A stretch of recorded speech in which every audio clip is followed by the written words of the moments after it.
What's going on? I am the goods on YouTube, TGsoGood everywhere else. So make sure you guys follow me on Twitter at Twitter handle TGsoGood. Now, I was over on Twitter and I was just scrolling through my little news feed, I guess, my Twitter feed, and I saw this post here on your screen from Brian Mazik, where he's talking about, how his expectations for, annual sports titles have changed recently. He says the dev cycle keeps shrinking with an expectation for more features. Inevitably, we'll see more versions of games that need some serious patches at launch. And I kind of agree with him there, especially now in today's less fluid world where we have people having to work from home, large teams having to work remotely outside of the office and not being able to easily interact with their counterparts on things that they may need other people's input on or cooperation with. So I do agree with him there. But there was another tweet.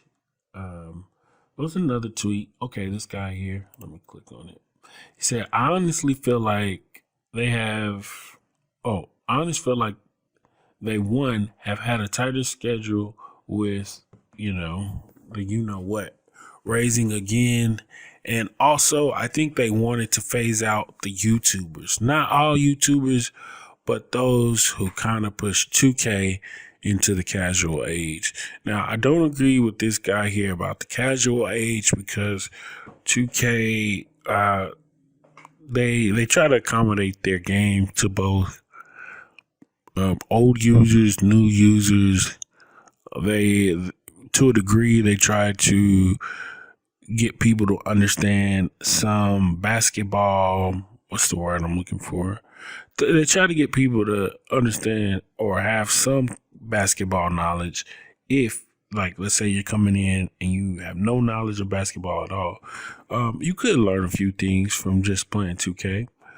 But I don't think they try to push out anybody like YouTubers who push the game into the casual age. I'm not sure what the casual age means because 2K is constantly looking for, to grow their user base.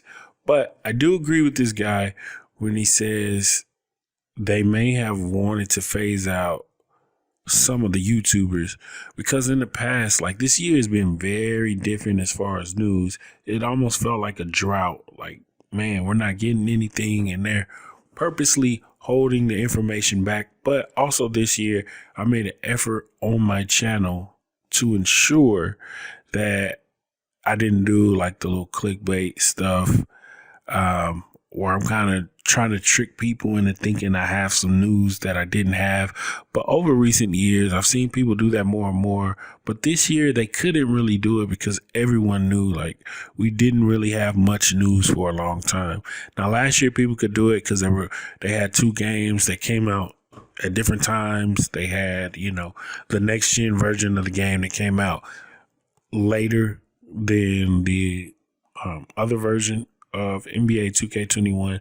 So people were kind of able to clickbait, pretend they had some information they didn't have with either their thumbnails or their video titles. But I've seen that trend growing over recent years, and this year it just wasn't able to.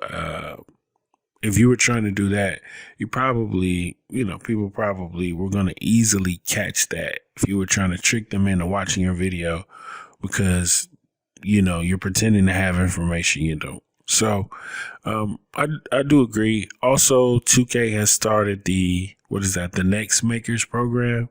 So I think they're going to be giving those guys exclusive information about 2K games before the games come out. I know they get like some developer insight into the games and things that's going on within their games before anyone else. So I do think that not that they try to phase out YouTubers, but I do think they try to kind of control the narrative a little more, be a lot more strategic with the information that's going to come out going forward and have it run through the channels that they wanted to run through. So We'll see how that turns out. But I just thought this was an interesting tweet, and I thought that I should speak on it. And that's all I got for you guys on this one.